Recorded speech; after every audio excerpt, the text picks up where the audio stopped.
Well, good morning. It's, as always, been very good to be with you all this morning. If you already turned to Matthew chapter 8, you can just stay there. And if you haven't turned there already, or, turned on your Bible, go ahead and go there, because we're just going to spend our entire time this morning in Matthew chapter 8 looking at this very short, simple story that I do think has profound meaning and impact to us. And we're going to reflect on what it says about Jesus and what it means to us today. So Shane has been preaching for a couple weeks now about dealing with doubt. We've looked at different kinds and causes of doubt. We've seen some solutions for it, and we've also been reassured that we don't have to have perfect, complete faith to be followers of Jesus and to have Jesus work through us. And when I chose to I started working on this sermon to preach from this passage, I didn't know that Shane was going to be talking about that. But I do think that this story illustrates very well some of the things that we've discussed in recent weeks. And so I hope that as we reflect on this passage, it will be as beneficial for you as it has been for me recently. So in Matthew chapter 8, it starts off by saying Jesus came down from the mountain. It's important to provide a little bit of context, I think. I think probably everybody is aware that the previous 3 chapters in the book of Matthew is the Sermon on the Mount, which is the first full-length sermon that Matthew records Jesus is giving. It's so long, in fact, that it will take you all of 15 minutes to read the whole thing. It's obviously a condensed version of what Jesus probably said.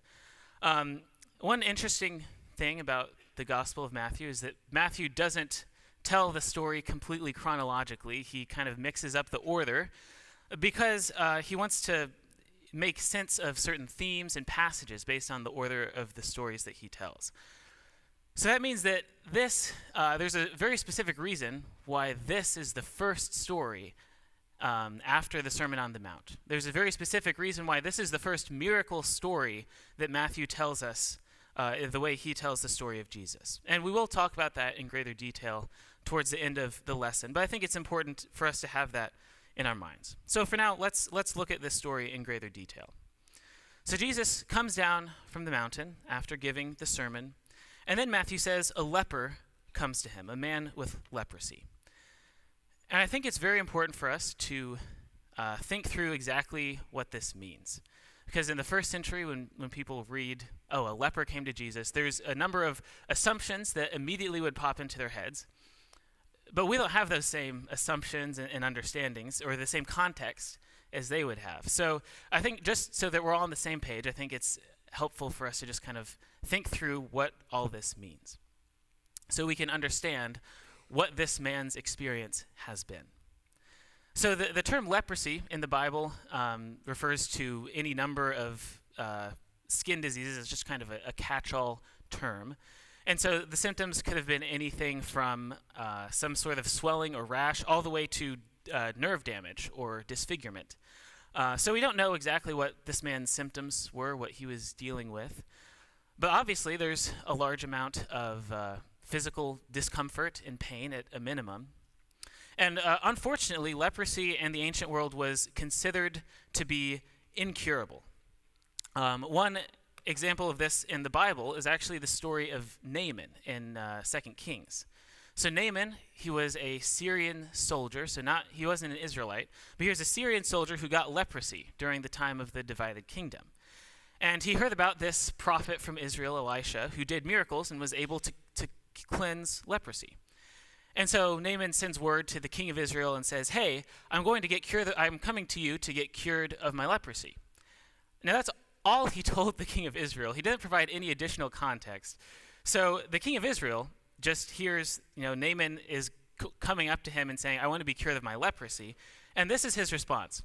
When he read the letter from Naaman, the king tore his clothes and said, "Am I God to kill and make alive, that this man sends word to me to cure a man of his leprosy?" So he's upset because he doesn't know how to cure leprosy. He compares healing leprosy, in fact, to bringing somebody back from the dead. So in the Bible and in the ancient world, healing leprosy, it's not really something that happened very often. Leprosy isn't something that you just get better from. Unfortunately, it seems that more often than not, it was a life sentence. And one of the reasons that that was such a big deal, especially in the Jewish culture, is because leprosy isolated you from the community by making you ceremonially unclean. So that meant that you couldn't go near the temple or anything holy, so you couldn't offer sacrifices. You couldn't participate in feast days. You couldn't even go to worship in the synagogue, because it also meant that you couldn't be around other people, because uncleanness would spread through touching. So you could make everyone around you unclean, in addition to the risk of actually infecting somebody with the disease itself. And so the book of Leviticus, which we actually covered not too recently in the auditorium class, Leviticus has 2 whole chapters on how to deal with leprosy. And I know that you all really, really want to read those 2 chapters, but for the sake of time, we're going to hold off on that. There's just a couple verses, I think, that summarize how a person with leprosy has to live. The leprous person who has the disease shall wear torn clothes, and let the hair of his head hang loose, and he shall cover his upper lip and cry out, "Unclean, unclean." He shall remain unclean as long as he has the disease. He is unclean. He shall live alone. His dwelling shall be outside the camp. So if you're a leper, you have to wear ripped clothing. You have to, anytime somebody comes near you, you have to shout out that you are unclean so that they won't come near you. And you have to live outside of the camp. And when the law was given, they obviously were, it was during the wilderness wandering, so they lived in camps. But in Jesus' time, it would have been outside the city, outside the town. So you can't live with other fellow Israelites. You have to go live by yourself. So the disease of leprosy was about much more than just physical sickness. It meant isolation, socially and religiously. And finally, one of the reasons that leprosy was so bad is it was considered to be a curse from God. Now, this isn't something that the Old Testament actually teaches, but it's very common reading throughout the Bible, and even in our own day and time, to see examples where people view sickness as a curse or a judgment from God. The classic example is probably the book of Job. If you remember, Job actually comes down with some sort of boils or sores all over his body. Maybe that would have been considered leprosy or a skin disease under the law of Moses. We don't know for sure. But obviously a lot of other things happened to Job as well. But in including that, Job's friends looked at everything that had happened to him and they said, look, this has got to be a judgment from God. This has got to be a curse from God, because they thought Job did something wrong. So leprosy, of course, was the worst sickness that you could contract. And so, of course, if somebody had that disease, they likely would have been viewed as cursed. So turning back to Matthew chapter 8, that is what this man has most likely gone through. He has an incurable disease with debilitating physical symptoms, and we don't know how long he's had it. It's probably been weeks or months, very likely even years. And for that entire time, he's been unable to worship God. He's been unable to be with his friends and family. And everyone that encounters him, maybe even this man himself, believes that he has been cursed by God. So this is the man who comes to Jesus for healing. He comes to Jesus and he gets on his knees. And look carefully at what he says. He says, "Lord, if you will, you can make me clean." And this isn't a question. He's not coming up to Jesus and saying, "Jesus, can you please make me clean?" It's just a statement. If you want to, you have the ability to make me clean. So based on that statement, what is this man uncertain of? He knows that Jesus can heal him. That the power of Jesus is not in doubt. He just states that as a fact. But what he doesn't know, what he thinks is conditional to that, is if Jesus wants to, if Jesus is willing to heal him. Having just considered all of the things that this man has likely gone through, I think we can probably understand why. Because, for one, this man is probably in constant physical discomfort and pain. There's a good chance that he's had this disease for a very long time, and he hasn't been able to see his friends or his family. He hasn't been able to offer sacrifices or participate in feast days or worship at the temple, all of the things that made you an Israelite. And he's most likely been treated as somebody who is cursed by God. He's become someone that nobody wants anything to do with, that other people consider to be garbage, as less than human. And if you are told that, and you're treated that way for long enough, you start to believe it. You start to believe that maybe you're not worth healing, that maybe nobody really wants you. And so I think it's understandable then that he's not sure if Jesus wants to heal him, because nobody else does, for sure. He does not doubt the power of Jesus. He doubts the goodness and the mercy of Jesus. And because of that, I think the reason that Jesus responds is incredibly powerful. He doesn't rebuke him for being hesitant or being doubtful. He doesn't say, well, why do you say if I want to? Before Jesus even says anything, he reaches out his hand and he touches him. Why does he do that? Why does Jesus touch this man? We know that Jesus doesn't need to touch somebody to heal them, right? And in fact, in the very next story, Jesus is going to heal somebody from a distance without even being in the same room as them. So why does Jesus reach out and touch this man? I think there are two reasons. One is to demonstrate his power and his holiness. For one, Jesus is so powerful that he isn't infected by this man's uncleanness, the way it would normally work. His cleanness infects this man. It reverses the usual process.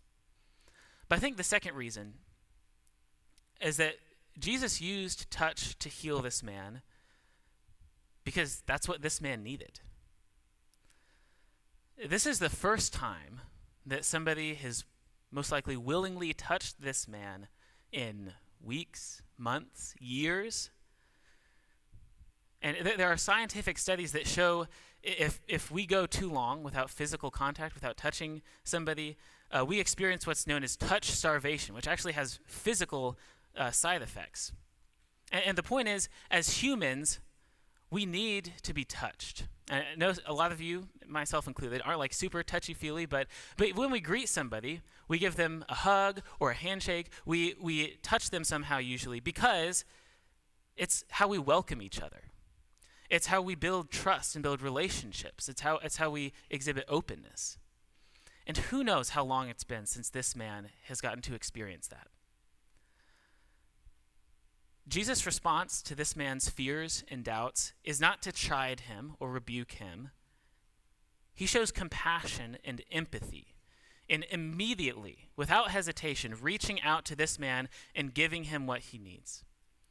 And to this man's simple statement, Jesus responds with a simple statement of his own. I will. I do want you to be clean. And immediately this man is cleansed of his leprosy. And then what Jesus says next, I think, is actually very important. And verse 4 says, Jesus said to the man, "See that you say nothing to anyone, but go, show yourself to the priest, and offer the gift that Moses commanded for a proof to them." So in the section of Leviticus that we didn't read, the law of Moses gave certain instructions about what to do when somebody was cleansed of their leprosy, and a big part of that was going to the priest and making a special offering. And so Jesus says, you should go and do that as a proof to them. And I think there are two reasons why Jesus specifically tells this man to go through this process. First, to find a priest, where does this man have to go? He has to go to the temple, a place where, again, he probably has not been for as long as he has had this disease. And this is symbolic because the temple it's the center of Israel's relationship with God. It is where God lives among the Israelites. And so Jesus is telling him to go to the temple as a further sign that God is welcoming him back. That in fact, God had never cursed him in the first place. That God does indeed want this man. And the second reason is in the last phrase. Jesus says, do this for a proof to them. Who is them? You could say, well, it's the priests. Show yourself as a proof to the priests. But he only needs to see one priest. And in fact, Jesus he uses the singular word for priest in the verse. So who is them? I think them is the community of people that this man had to leave, wherever or whoever that was. Going through this purification process would help ensure that this man is welcomed back into Jewish society. And I think it's really important that Jesus tells him to do this, because Jesus doesn't just heal the man of his physical issue and then send him on his way.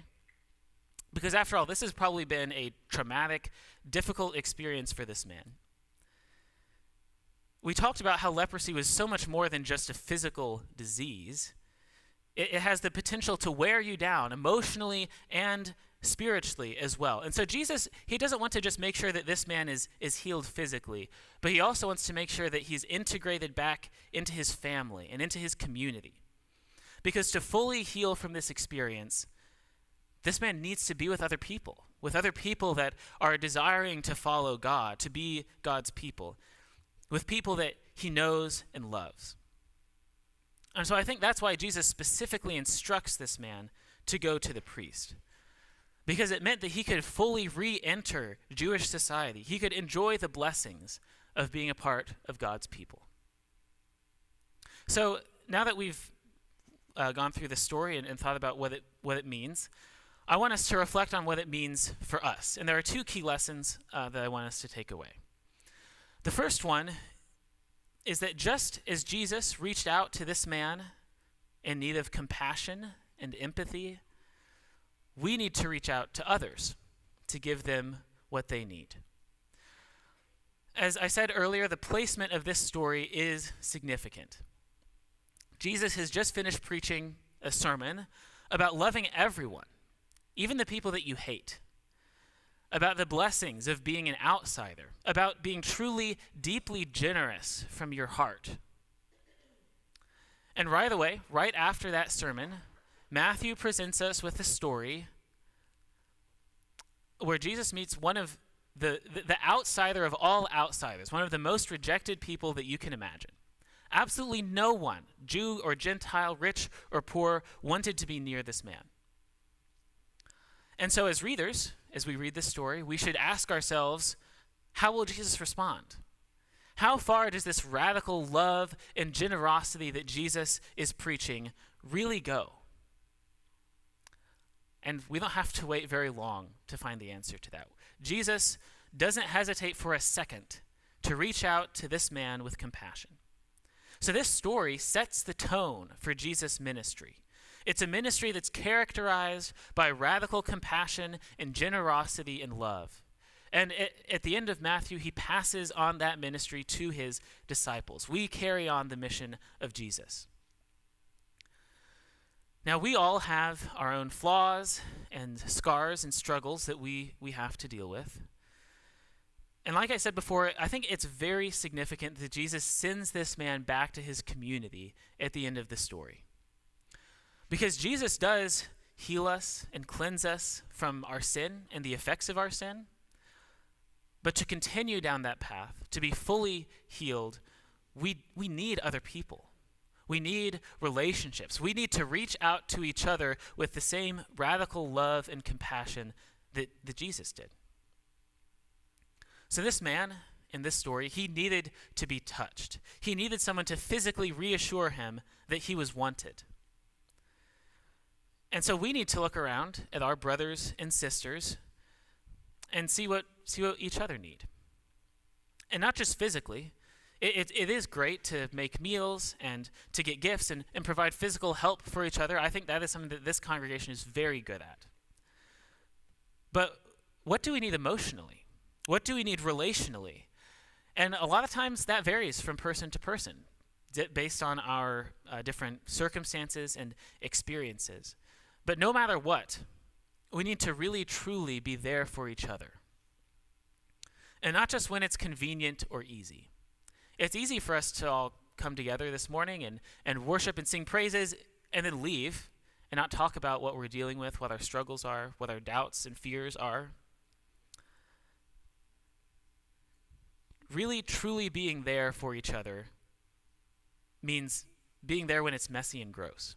It's not convenient or easy to touch somebody with a contagious skin disease. It's messy and gross, and being with each other with compassion and empathy is going to be messy and gross sometimes too. It means dealing with the problems that we don't like to present to other people, that we prefer to keep hidden. But we need each other. We need the support and the comfort that community brings. So that's the first lesson. And the second lesson is this. No matter how untouchable you think you are, Jesus will always reach out to you. Now, this is something that I've really wrestled with myself. I think that's part of the reason that this story really speaks to me. I know a lot of people wrestle with intellectual questions about God's existence or the reliability of the Bible or things like that. And I've certainly wrestled with those myself many times.